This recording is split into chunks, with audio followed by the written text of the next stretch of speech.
بسم الله الرحمن الرحيم. أيها الإخوة والأخوات، السلام عليكم ورحمة الله وبركاته. أهلا وسهلا بكم من جديد في حلقة من برنامج ساعة صراحة. متى سينتهي العالم؟ هل نحن على وشك أن ينتهي هذا العالم الذي نعيش فيه؟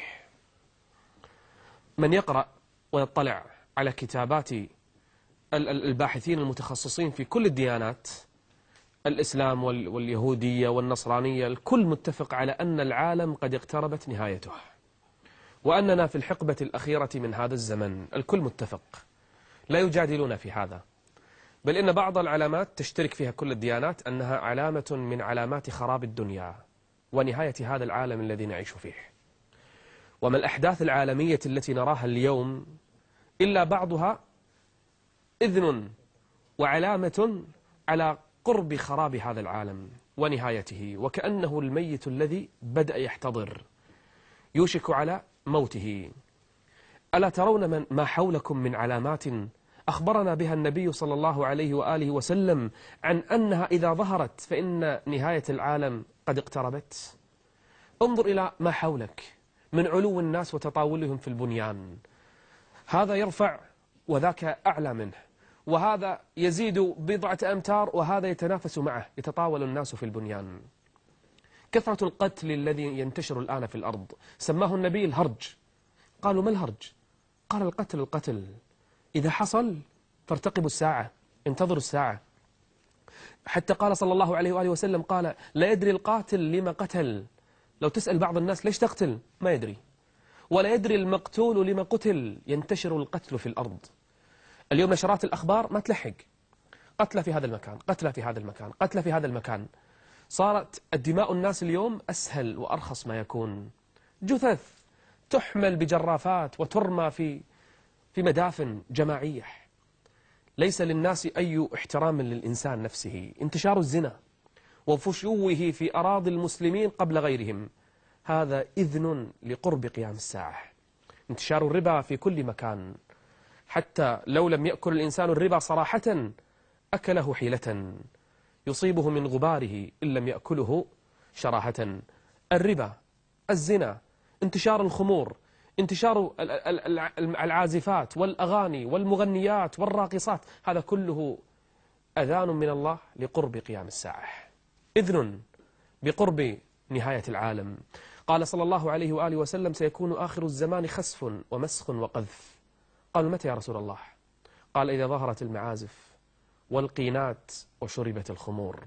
قينات يعني المغنيات، حتى صرنا في كل واد، في كل إعلان، في كل مجلة، في كل جريدة. صار الإنسان حتى لا يتخلص من المعازف والموسيقى حتى في المسجد، في هاتفه، في سيارته، في كل مكان. هذا كله علامة من علامات الساعة. يخبر النبي عن أمر إذا حصل فإن الساعة قد اقتربت. قال ستخرج نار من الحجاز. الحديث هذا صار له كم؟ صار له أكثر من 1400 سنة. ستخرج نار من الحجاز، نار تشتعل تضيء لها أعناق الإبل ببصرة. أي بصرة؟ بصرة الشام. شوف المسافة، آلاف الكيلومترات من المدينة، من الحجاز إلى بصرة. النار تشتعل هني وهناك يرون ضوءها، يعني مئات الكيلومترات، تقريبا ما يقارب 1000 إلا قليل من الكيلوات. طيب هذه المسافة والرسول يخبر بها، يقول وإذا حصلت فإن الساعة قد اقتربت. هل هذا الأمر حصل ولا ما حصل؟ حصل سنة 654 هجرية، يعني قبل أكثر من ما يقارب 800 سنة من الآن حصل هذا الأمر. وخرجت النار وذهب الناس إلى المساجد وجلسوا فيها يبكون وظنوا أن الساعة قد قامت، ولكنها علامات فقط، مؤشرات أن الإنسان يموت، وأن العالم سيخرب، وأن النواميس بدأت تضطرب. علامات أخرى، يوم من الأيام أحد الصحابة جالس مع أحد التابعين في مكة يسأله، يقول له متى تقوم الساعة؟ يعني شنو العلامات؟ قال له اسمع. الصحابي يكلم التابعي، وأكيد هذا الكلام ما جاب من عنده، أكيد سمع من الرسول. قال له اسمع، إذا رأيت مكة، شفت مكة هذه اللي أنت فيها الآن صحراء كانت، إذا رأيت مكة قد انبعجت كظائم، يعني حفرت فيها أنفاق، وعلى بنيانها رؤوس الجبال، صارت المباني مثل الجبال طولها، فاعلم أن الأمر قد أضلك، يعني الساعة قد حان وقتها. الآن هل يوجد في مكة أنفاق؟ وهل رأيتم عمارات شاهقة؟ إذا حصل هذا فاعلم أن الأمر قد أضلك.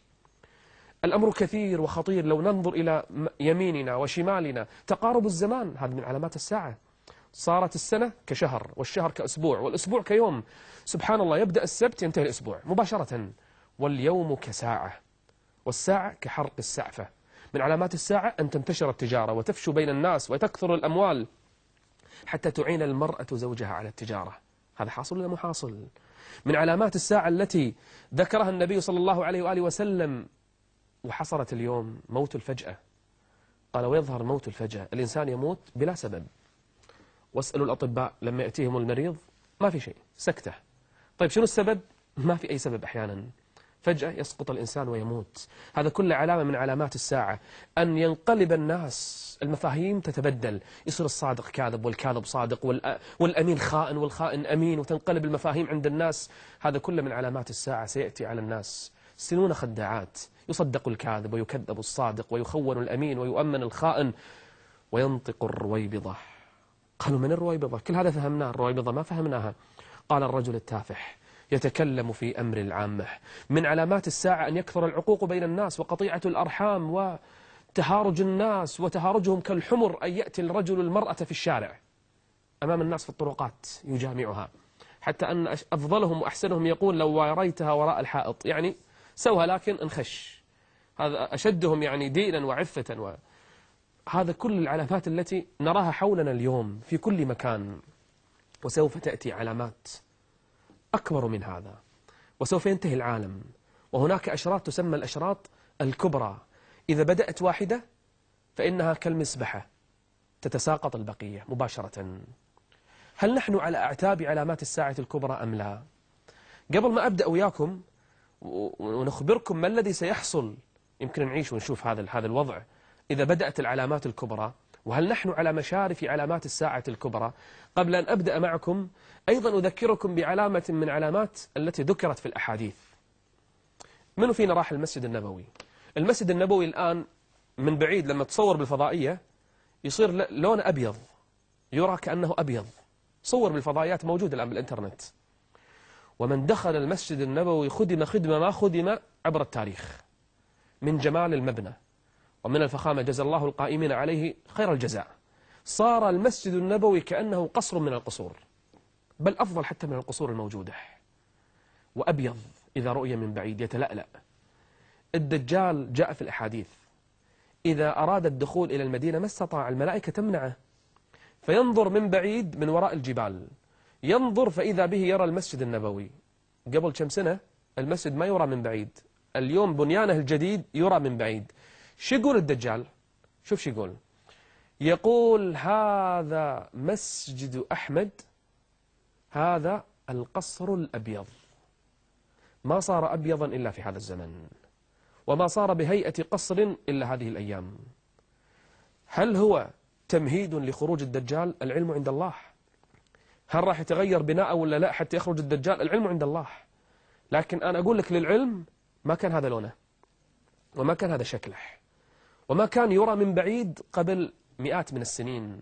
أما الآن فقد وصل إلى مرحلة ذكرت في الأحاديث. قد يكون قد يتغير، لكن اعلم أننا كما قال الله عز وجل: اقترب للناس حسابهم. قال الله جل وعلا: اقترب للناس حسابهم، اقترب للناس حسابهم وهم في غفلة معرضون. ما يأتيهم من ذكر من ربهم محدث إلا استمعوه وهم يلعبون لاهية قلوبهم. الناس وين عايشة؟ يرون علامات الساعة في كل مكان، لكنهم للأسف لم يستشعروا إلى الآن أن هذه مؤذنة بقرب نهاية العالم. إحنا ما نعرف متى ينتهي العالم، ما حد يعرف. يسألونك عن الساعة أيان مرساها، قل علمها عند ربي لا يجليها لوقتها إلا هو. ويسألونك عن الساعة أيان مرساها فيما أنت من ذكراها، إلى ربك منتهاها. آيات كثيرة تدل على أن علم منتهى الدنيا وقيام الساعة عند الله جل وعلا. لكن عندنا علامات تدل يا أخي الكريم ويا أختي الفاضلة على أننا نعيش في الزمن الأخير. يقول النبي صلى الله عليه وآله وسلم قبل 1400 سنة ويزيدون، قال: بعثت أنا والساعة كهاتين. أشار بين الأصبعين السبابة والوسطى، لأنه آخر الأنبياء، لأن الرسالات ختمت به، لأننا في الزمن الأخير الآن، لأننا في الحقبة الأخيرة، والناس لا زالت غافلة. اقترب للناس حسابهم وهم في غفلة معرضون. حتى لا تطول الغفلة وحتى لا تأتينا الساعة ونحن غافلون، إليكم هذه الحلقة. سوف أذكر لكم ما الذي سيحصل في نهاية هذه الدنيا التي ربما نعيشها وندركها. ما هي الأحداث الأخيرة إلى نهاية العالم، وهل نحن على أبوابها أم لا؟ وما هي بداية أشراط الساعة الكبرى التي إذا بدأت فلننتظر الساعة وقيامها. هذا كله ما سوف نذكره إن شاء الله في هذه الحلقة. كونوا معنا حتى نكون مستعدين، ولا نكون من أصحاب القلوب الغافلة اللاهية التي تأتيها الساعة ولم تستعد لها. كونوا معنا لكن بعد الفاصل. أهلا بكم من جديد، ونحن نتكلم عن نهاية العالم. الكل متفق أننا مقدمون على نهاية العالم، لكن كيف سينتهي العالم؟ قبل أن نبدأ بالسلسلة الأحداث الأخيرة حتى تزول الدنيا وحتى ينتهي العالم ويقبل الناس على ربهم، هناك شيء اسمه أهوال القيامة. كيف سينتهي العالم؟ ينتهي العالم بدمار في الأرض، كواكب تتناثر، بحار تتفجر، أرض تتزلزل. هذه الدنيا التي نعيشها اليوم يسألونك عن الجبال فقل ينسفها ربي نسفا فيذرها قاعا صفصفا. هذه البحار التي تراها تتفجر يوم من الأيام. هذه الأرض التي تثبت الآن أنت عليها سوف تتزلزل إذا زلزلت الأرض زلزالها. إحنا اليوم لما نشوف طوفان في تسونامي ولا في بعض الأماكن، الصور تجعلنا نرتعد خوفا. هذه أحداث دنيوية ترى لا شيء من أهوال يوم القيامة. راح نحط لكم تقرير عن أحداث دنيوية، بس أحداث دنيوية، وبعضها مونتاج خيالات علمية بس تبين لك بعض الأمور، يعني الأحداث الكونية. لو نيزك سقط على الأرض، لو البحر ماج على وطغى على الناس، لو أن بعضها من أفلام، بعضها خيالات علمية، وأكثر هذا التقرير ترى حقائق. بعض البراكين تتفجر، بعض الجبال تسيل، بعض الحوادث الكونية. إما هذه الصور حقيقية أو صور خيالات علمية. شنو مقصودي بهذا التقرير؟ فقط ليقرب لك، مستحيل أحد يصف القيامة أهوالها، لكن أبي أبين لك كيف الإنسان يخاف من أحداث دنيوية، كيف بأحداث حقيقية أخروية. ترى الناس سكارى وما هم بسكارى ولكن عذاب الله شديد. الآيات التي تقرأ في التقرير مو علشان يعني الصور ما تفسرها، لكن فقط علشان أذكرك بيوم القيامة. شوف هذا التقرير وشوف الأحداث سواء كانت حقيقية أو خيالية. شوف الأحداث وحاول تتفكر في أن يوم القيامة شلون راح يصير إذا كان الطفل الصغير يشيب شعره من هول ذلك اليوم. ماذا سيحصل للإنسان الذي أذنب ذنبا عظيما؟ خلينا نشوف التقرير ونكمل معكم أحداث نهاية العالم. يا أيها الناس اتقوا ربكم إن زلزلة الساعة شيء عظيم يوم ترونها تذهل كل مرضعة عما أرضعت وتضع كل ذات حمل حملها وترى الناس سكارى وما هم بسكارى ولكن عذاب الله شديد.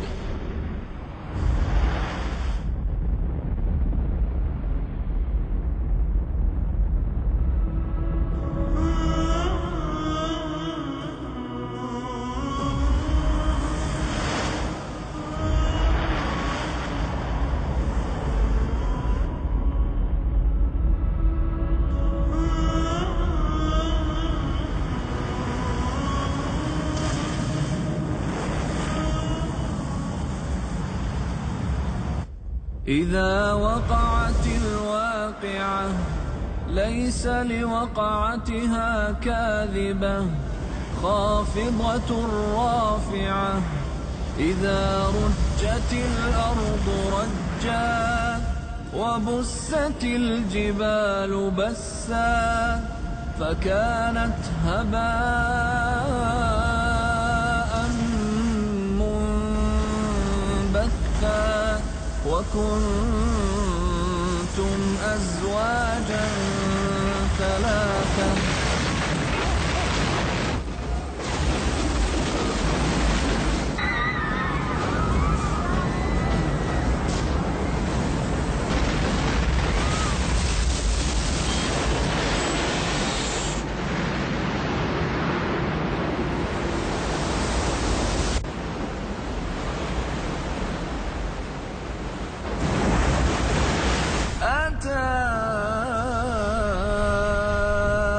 أمر الله فلا تستعجلوه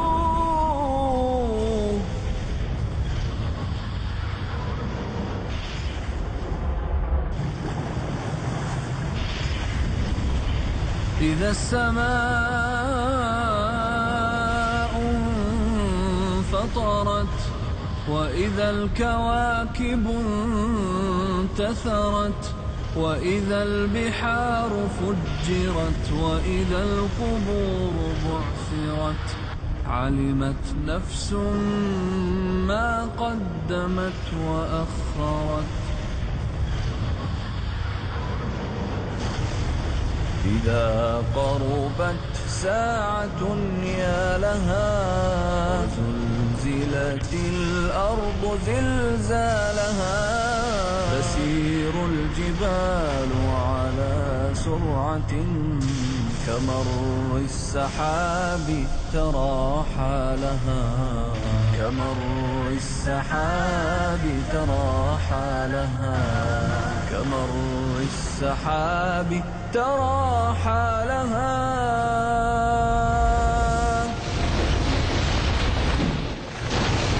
القارعة ما القارعة وما أدراك ما القارعة يوم يكون الناس كالفراش المبثوث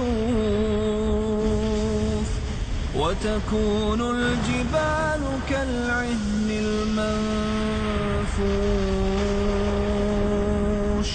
فأما من ثقلت موازينه فهو في عيشة راضية وأما من خفت موازينه فأمه هاوية وما أدراك ما هي نار حامية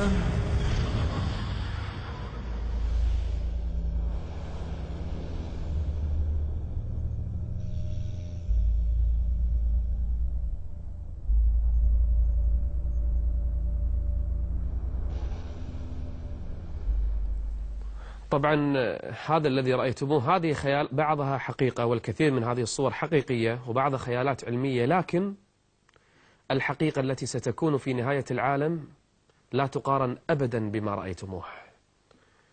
عمرك شفت جبل يعلو السحاب ينسف نسفا من الأرض، جبل كامل ينسف؟ يسألونك عن الجبال فقل ينسفها ربي نسفا فيذرها قاعا صفصفا لا ترى فيها عوجا ولا أمتا. يمكن الناس لما تشوفهم يصرخون ويصيحون تخاف شوي، كيف لو رأيت الناس سكارى وما هم بسكارى؟ الأم وقت الأزمات إذا شافت ولدها شالته، لكن في ذلك اليوم يوم ترونها تذهل كل مرضعة عما أرضعت وتضع كل ذات حمل حملها. تقط ولدها وتنحاش عنه. لو يبكي الولد ويستغيث بأمه فإنها لا تلتفت إليه. وترى الناس سكارى وما هم بسكارى ولكن عذاب الله شديد. متى تأتي هذه اللحظة؟ سوف يأتي يوم من الأيام، شوف تسلسل الأحداث، نهاية العالم، الأحداث والعلامات الكبرى الآن سأسردها لك، وأنت الآن عيش هذه الأحداث علشان إذا شفت شيء منها تتذكر كلامي هذا وتنتبه، لأن أكثر الناس راح يكونون في غفلة وما راح يدرون أن هذه علامة من علامات الساعة الكبرى. الكبرى يعني نهاية العالم، يعني خلاص انتظر الساعة تقوم وانتظر هذه الأهوال تحدث. بدايتها يكون المسلمون مع الروم في حلف، معاهدة بيننا وبين أهل الروم، نقاتل عدو، إحنا معاهم في صف واحد، نقاتل عدوا من ورائنا. ما سماها الرسول صلى الله عليه وآله وسلم، قال عدوا من ورائكم تقاتلونهم فتغلبون. إحنا أهل الإسلام مع الروم نقاتل عدوا ونغلب هذا العدو، بعد ما نغلبه يصير الغدر، الغدر بيننا وبين أهل الروم. طبعا هم يصدر منهم الغدر ويصير القتال بيننا وبينهم. طبعا في هذه الأثناء تكون الأرض قد امتلأت بالظلم والجور والعدوان. في مثل هذه الأيام ومثل هذه الأوقات يبعث الله رجلا في الأرض من آل بيت النبي، من آل بيت محمد صلى الله عليه وآله وسلم، يقول اسمه كاسمي واسم أبيه كاسم أبيه، يملأ الله به الأرض عدلا وقسطا كما ملئت ظلما وجورا. يعني بعد ما امتلأ الظلم في الأرض كل مكان ظلم يصير، ظلم على مستوى العالم، ظلم الشعوب، ظلم للناس، ظلم الأطفال، ظلم للنساء. يبعث الله هذا الرجل.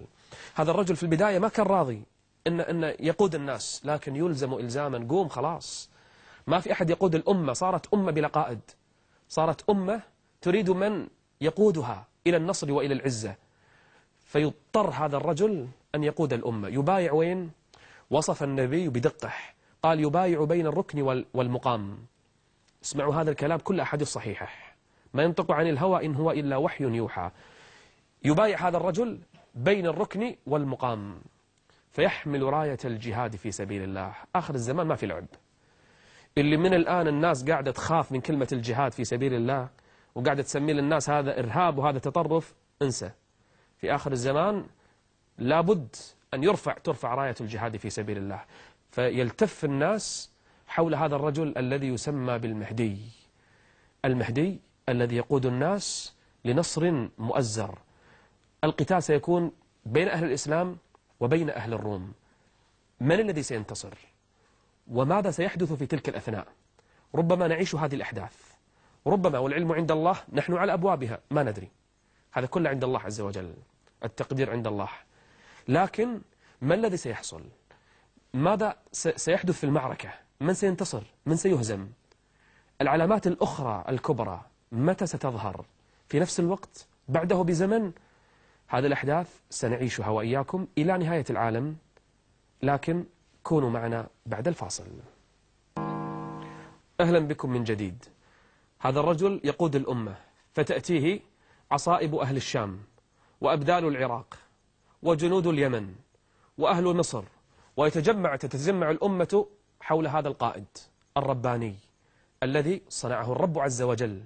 وهذا الرجل يولد حاله كحال الناس، لكن يظهر بليلة واحدة بعد ما تتجمع عليه الناس ويقول له بايع فيبايع، ويقوم الجهاد في سبيل الله، فتبدأ المعركة بين المسلمين وبين الروم. لا تقول لي من الروم، الله أعلم، لكن يبدأ القتال حتى يصل المسلمون إلى القسطنطينية. قسطنطينية شنو يعني؟ اسطنبول. يصل جيشهم إلى اسطنبول، ثم يفتحون ويصلون ويدخلون أوروبا حتى يصلون كما وعد النبي إلى رومية، يعني إيطاليا. فيفتحون كل بلد، يفتحونها بالتكبير وبالتهليل، يكبرون فتنفتح البلد، ويبدأ المجاهدون في سبيل الله يتقدمون. وصلوا الآن إلى أوروبا، دخلوا أوروبا. هنا يصيح الشيطان صيحة حتى يوقف المسيرة، يقول لهم إن الشيطان قد خلفكم في ذراريكم، لأن المجاهدين خلوا عيالهم، خلوا حريمهم. ويقول لهم الشيطان وين رايحين؟ ترى الدجال طلع. والدجال رجل أعور قصير أفحج جعد الرأس. هذا الرجل سأذكر لكم قصته بعد قليل.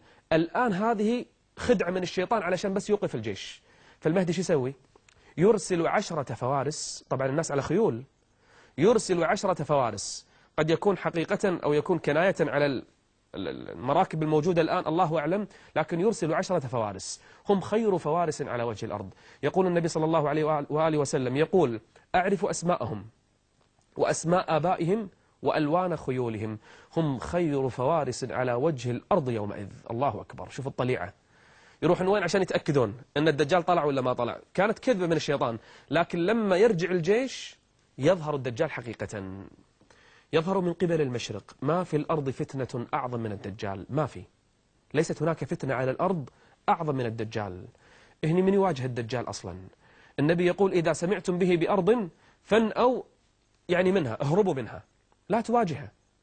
فإذا واجهته استعذ بالله واقرأ عليه فواتح سورة الكهف، حفظوها عيالكم، حفظوها أهلكم، حفظوها أحبابكم. فواتح سورة الكهف وخواتيم سورة الكهف تقرأ على الدجال فيعصمك الله عز وجل منه. يخرج من الدجال، تخيل، ما يمكث في الأرض إلا 40 يوم، لكنها أعظم فتنة على وجه الأرض كلها من آدم إلى أن تقوم الساعة. أعظم فتنة. تدري ليش؟ لأن هذا الرجل أولا الله يعطيه قدرات، يعطيه قدرات، يأمر السماء فتمطر والأرض فتنبت إذا آمنوا به، وإذا كفروا به يأمر السماء فتمسك مطرها والأرض فتقحط حتى يفتن الناس به. معه جنة ونار، تخيل، معه جنة ونار. وإذا دخل الإنسان جنته دخل النار، وإذا دخل النار دخل الجنة. من يستطيع أن يتحمل هذا الأمر في ذلك اليوم؟ فتنة، كل واحد بس ماخذ أهله وعياله حابسهم من الخوف، هروب. تخيل الناس يدخل بلد إلى بلد وسريع جدا، يجوب الأرض كلها، لا يستطيع أن يدخل فقط مكة والمدينة وقيل بيت المقدس فقط، وإلا الأرض كلها يدخلها. تخيل كالغيث استدبرته الريح.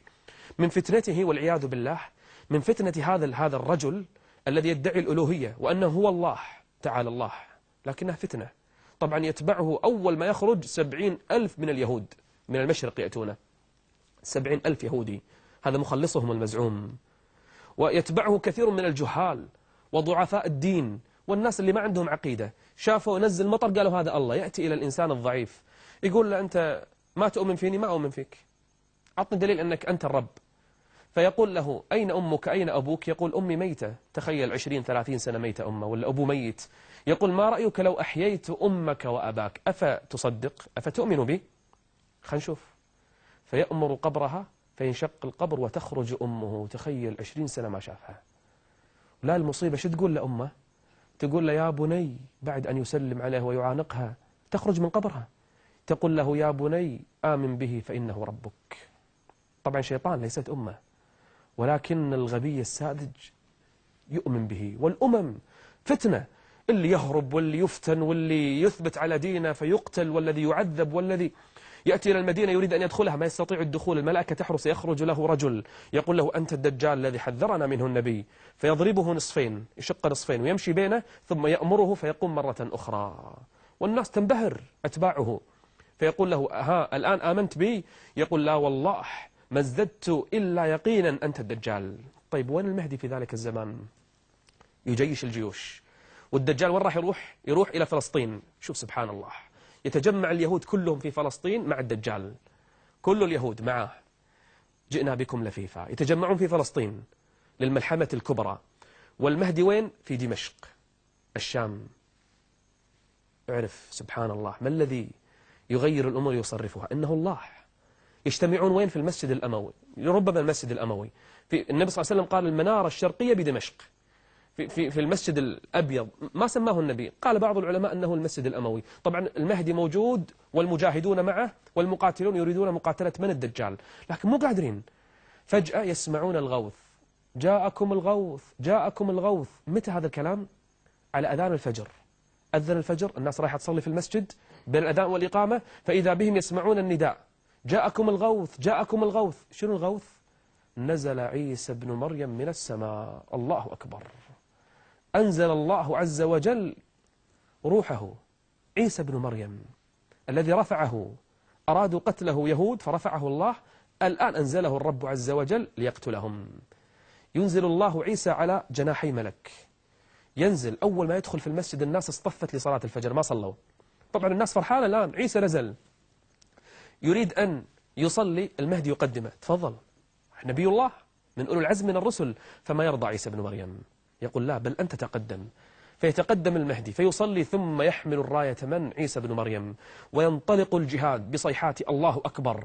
إلى أين؟ إلى فلسطين، لتكون الملحمة الكبرى ويحصل القتال. فينطق الحجر وينطق الشجر يا مسلم يا عبد الله، هذا يهودي ورائي. شوف الجبن، من خشور حجر، من خشور جدار، من خشور شجرة، فينحره المسلم نحرا ويقتله قتلا. فلا يسلط أحد على الدجال إلا عيسى بن مريم، فيأتيه فيضربه بحربة يبدأ بها النصر وتنتهي بها حكاية يهود وأسطورة يهود المزعومة، فينحره ويقتله عيسى بن مريم، ويحمل الرمح الذي سال به دم ذلك النجس، ويكبر المسلمون ويبدأ النصر وينطلق الفرح بين الناس وتنطلق البشرى في الأرض. فيخبر الله عيسى بن مريم يا عيسى، شوف الفرحة الآن ما طولت، يا عيسى حرز عبادي إلى الطور، اهربوا إلى جبال الطور. ليش؟ قد أخرجت عبادا لا يدان لأحد بقتالهم، سوف يأتي قوم الآن ما تستطيع لا أنت ولا غيرك على قتالهم. من هم؟ حتى إذا فتحت يأجوج ومأجوج وهم من كل حدب ينسلون واقترب الوعد الحق فإذا هي شاخصة أبصار الذين كفروا يا ويلنا قد كنا في غفلة من هذا بل كنا ظالمين. لن تستطيع يا عيسى ولن يستطيع المجاهدون قتال أولئك القوم، اهربوا. فيذهب المؤمنون إلى الجبال، إلى رؤوس الجبال، يهربون من يأجوج ومأجوج، لا يتركون أخضر ولا يابس، بل يأتون على بحيرة يشربونها عن آخرها تجف، حتى يأتي آخرهم يقول قد كان في هذه ماء. ظنوا أنهم قد قتلوا أهل الأرض. طبعا مكث عيسى في الأرض كلها 7 سنين، كل هذه الأحداث خلال 7 سنين. عيسى الآن مع المهدي مع المؤمنين على الجبال يدعون الله جل وعلا، ويأجوج ومأجوج يعيثون في الأرض الفساد، مفسدون في الأرض. فظنوا أنهم قضوا على أهل الأرض، يقولون نريد أن نقضي على أهل السماء، فيرمون سهامهم إلى السماء، فيذهب السهم ويرجع بالدم، يظنون أنهم قد قتلوا أهل السماء. يعني الله عز وجل يخادعون الله وهو خادعهم. وبعد أن يلتهوا بمغنمهم ويدعو عيسى بن مريم والمؤمنون الصادقون، يرسل الله عز وجل على يأجوج ومأجوج دود اسمه النغف، يقتلهم كلهم كنفس واحدة، كقتل نفس واحدة، على مد البصر جثث. يرسل عيسى بن مريم رجلا إلى الأرض، ينزل من الجبل يشوف شو اللي صاير، فينزل رجل من خير الناس فينظر فيرجع إلى عيسى يبشره أنهم قد ماتوا أهلكهم الله. فينزل عيسى والمؤمنون مستبشرون بقتل يأجوج ومأجوج، فيدعو الله عيسى، يدعو الله أن ينجيه ويخلصه لأنهم أنتنوا الأرض كلها. فتأتي طيور عظيمة وتحمل هذه الجثث، ثم ينزل مطر يغسل الأرض، ثم تنبت الأرض، ويحكم عيسى بن مريم حكمه العادل في الأرض، فتنبت الأرض وتكثر الخيرات، ثم يموت عيسى بن مريم. ولا زالت الأحداث تتوالى. بعد هذه الأحداث يعني التي تحصل مع الناس، تبدأ أحداث غريبة. يسمع الناس فجأة أن هناك دابة خرجت في مكة، حيوان يخرج في مكة. هذا الحيوان يتكلم كالبشر، حيوان لكنه غريب، يتكلم مثل الناس، لا يتعرض له أحد. وإذا رأى إنسان وعظه، وإذا رأى كافرا ختم على جبينه أنه كافر، خلاص. وإذا رأى مؤمنا ختم على جبينه بأنه مؤمن، ولن يستطيع تغييره. أخرجنا لهم دابة من الأرض تكلمهم. الكون بدأ يختل خلاص، النواميس بدأت تضطرب، حيوان ويتكلم. أخرجنا لهم دابة من الأرض تكلمهم أن الناس كانوا عن آياتنا غافلين. أن الناس كانوا بآياتنا لا يوقنون. بدأت الدابة تظهر والناس يخافون، وبدأ القلق ينتشر في الأرض، والناس كلها الآن خائفة. الآن بدأت النواميس تختل. ما الذي سيحصل بعد الدابة؟ وهل هناك فرصة للتوبة في هذا الوقت؟ وهل من كان مفرطا في حياته يستطيع أن ينجو بنفسه في ذلك الزمان؟ ومتى يقفل شيء اسمه التوبة وينتهي على الناس زمان اسمه الرجوع إلى الله والإنابة إليه؟ هذا ما سوف نعرفه في الفقرة الأخيرة، لكن كونوا معنا بعد الفاصل. هذه الدابة إذا خرجت ربما في نفس اليوم الذي تخرج فيه الدابة يحدث أمر آخر في العالم، في الكون، وهناك بعض الدراسات تقول أن هذا الأمر محتمل وهناك مؤشرات له.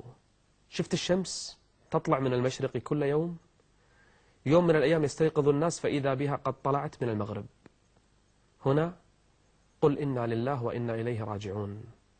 شيء اسمه التوبة قد انتهى، شيء اسمه الرجوع إلى الله لا يوجد، شيء اسمه الاستغفار لن ينفع. في ذلك اليوم كل من لم يؤمن، كل من لم يصلي لله، كل من لم يركع لله عز وجل لن ينفعه ركوعه ولا سجوده. يوم يأتي بعض آيات ربك، منها طلوع الشمس من المغرب. لا تقول لي الدنيا انتهت، ما انتهت الدنيا، الناس عايشة 3 أيام تطلع الشمس من المغرب ثم ترجع مرة أخرى. يوم يأتي بعض آيات ربك لا ينفع نفسا إيمانها، لا ينفع نفسا إيمانها لم تكن آمنت من قبل، لم تكن آمنت من قبل أو كسبت في إيمانها خيرا. خلاص لن ينفع إنسان لو بكى، لو استغاث بربه، لو قال خلاص بصلي، ما راح ينفعه. التوبة قفلت عند الغرغرة قبل الموت، ما في توبة، وإذا طلعت الشمس من مغربها ما في توبة. ربما نفس اليوم الدابة مع الشمس، كل العلامات هذه ترى في فترة قصيرة سوف تحصل. من العلامات لا زالت الدنيا في حياة، في أهل إيمان، في أهل كفر، الناس عايشة لا زالت، لكن منتظرين خراب العالم. فجأة من العلامات التي ستحصل، شفت السماء؟ الناس يرون السماء كلها قد امتلأت بالدخان. تخيل هذا المنظر، الأرض كلها قد امتلأت بدخان غطى عن الناس وحجبهم عن الشمس وحجبهم عن الكواكب وحجبهم عن السماء. فارتقب يوم تأتي السماء بدخان مبين يغشى الناس، يغطي الأرض، يغشى الناس هذا عذاب أليم. يقول الضالون ربنا اكشف عنا العذاب إنا مؤمنون. يبدأ الناس بالبكاء والاستغفار والدعاء، لكن لن ينفعهم. تحصل 3 خسوفات، خسف بالمشرق وخسف بالمغرب، خسف عظيم يبتلع الناس، وخسف في جزيرة العرب. في مثل ذلك اليوم تخرج ريح من قبل اليمن، في مثل تلك الأيام والسنين تخرج ريح طيبة من قبل اليمن تنتشر في الأرض كلها. شو تسوي هذه الريح؟ تقبض روح كل مؤمن على وجه الأرض. لو كان في شعف الجبال، لو كان في بطن البحر، تأتيه الريح وتقبض روح كل المؤمنين، تقبض روحهم كالزكمة مثل العطسة، تخرج روحه.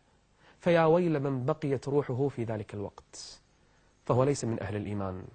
لا يبقى في الأرض إلا شرار الناس. فأي مصحف يبقى وأي مسجد يعبد الله فيه؟ ما في. شفت الكعبة هذه بعظمها الآن؟ هذه الكعبة سوف تهدم في ذلك الزمان حجرا حجرا. حتى النبي قال يوم من الأيام كأني أراح اللي يهدم الكعبة بالفاس. الكعبة تهدم فلا يحج إلى بيت الله ولا يطاف بالبيت ولا يقرأ مصحف، يرتفع المصاحف، ترتفع المصاحف.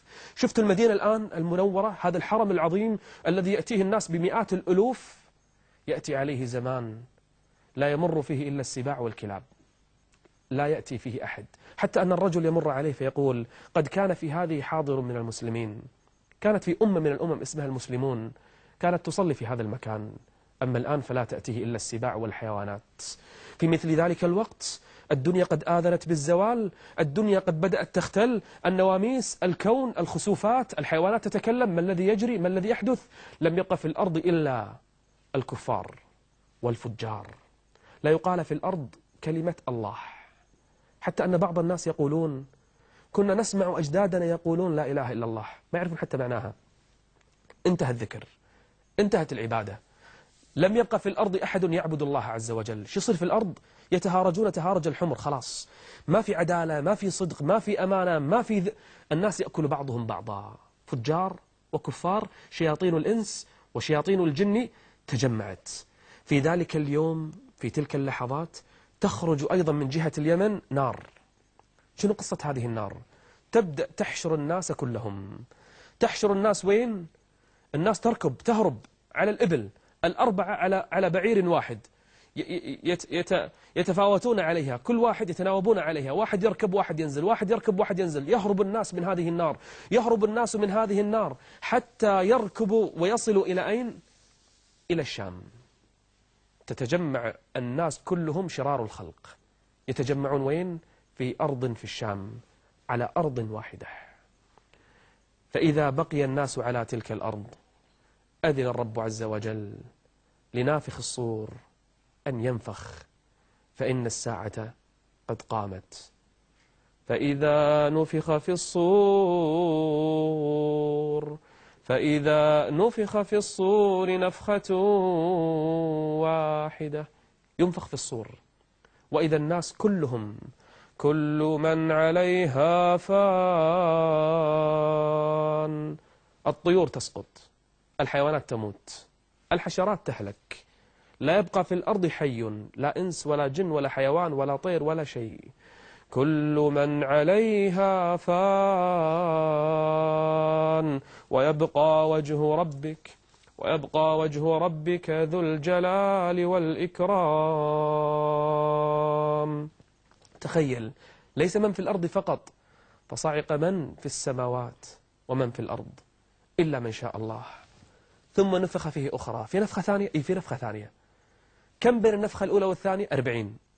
يقول الصحابي ما أدري، 40 يوم، أسبوع، شهر، نسى، 40 المهم بين النفخة الأولى والثانية. شو يصير في الأرض في 40 هذه؟ ينزل مطر، أحاديث صريحة، مطر شديد ينزل ينزل ينزل.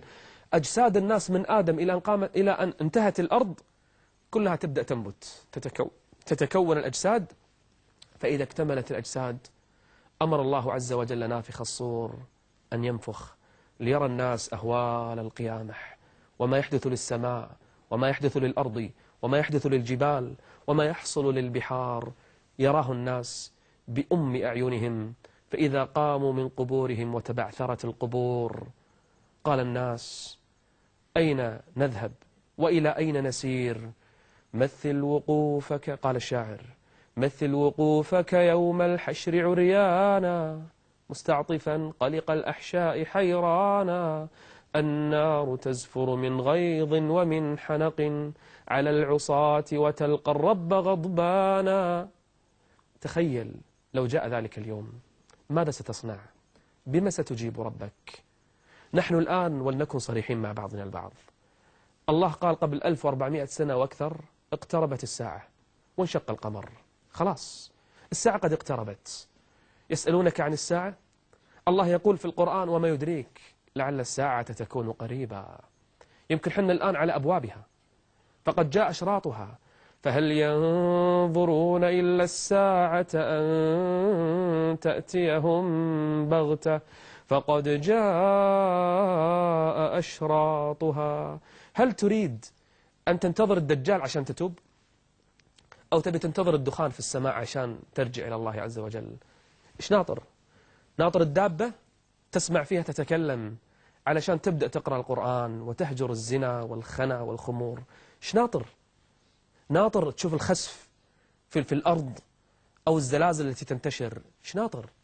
هل تنتظر أن ترى تلك الملاحم الكبرى والعلامات الكبرى في نهاية الساعة، أو تشوف الشمس تطلع من المغرب علشان تهجر الذنوب والمعاصي وتبدأ بالصلح بينك وبين ربك سبحانه؟ إيش منتظر؟ هل تنتظرون إلى الدجال أو تنتظرون الشمس تطلع من المغرب؟ ماذا ننتظر؟ ألم يحن الوقت أن يقبل الإنسان على ربه عز وجل؟ ترى الإنسان اللي غافل ومو منتظر الساعة، هذا للأسف قد تأتيه الساعة على غفلته. إن الذين لا يرجون لقاءنا ورضوا بالحياة الدنيا واطمأنوا بها والذين هم عن آياتنا غافلون أولئك مأواهم النار بما كانوا يكسبون. الله يقول يا أيها الذين آمنوا اتقوا الله ولتنظر نفس ما قدمت لغد. ماذا قدمت إذا سألك الرب عز وجل يوم القيامة؟ عبدي ماذا صنعت في هذه الدنيا؟ والله كل ما نراه اليوم من حولنا من انتشار علامات الساعة الصغرى وقرب الآن الملاحم الكبرى والدول الآن كلها تدق طبول الحرب، واليهود الآن يستعدون للمخلص كما يزعمون دجالهم الأعور، وكما يزعمون أنهم سينتصرون علينا به. كل العالم الآن يتجهز ويدفع باتجاه نهاية هذا العالم وخرابه، وكل العالم الآن يرجع وتقودهم رجال دينهم. رجال الدين الآن يقودون تلك الدول العظمى، وهم يؤججون نار الحروب لأنهم يعلمون أن النهاية قد اقتربت وأن الساعة قد أوشكت. أخي الكريم، أختي الفاضلة، متى نستعد؟ متى نتجهز لنهاية العالم؟ ماذا صنعنا في دنيانا؟ ماذا فعلنا؟ إذا كنا الآن في الحقبة الأخيرة، ما الذي بقي؟ لم يبق شيء، لم يبق إلا أن نستعد للقاء الله عز وجل. إن الله يقبل توبة العبد ما لم يغرغر. والله عز وجل جعل بابا للتوبة ما بين مصراعيه، ما بين المشرق والمغرب، لا يغلق إلا إذا طلعت الشمس من مغربها. كن مستعدا من الآن، جهز نفسك وأهلك للقاء الله عز وجل، واعلم أن الساعة قد اقتربت، لن ينجو إلا من استعد لها. أسأل الله تعالى أن يغفر لي ولكم ويتوب علينا جميعا ويقينا عذابه يوم يبعث عباده. نلقاكم إن شاء الله في حلقة جديدة من ساعة صراحة. استودعكم الله والسلام عليكم ورحمة الله وبركاته.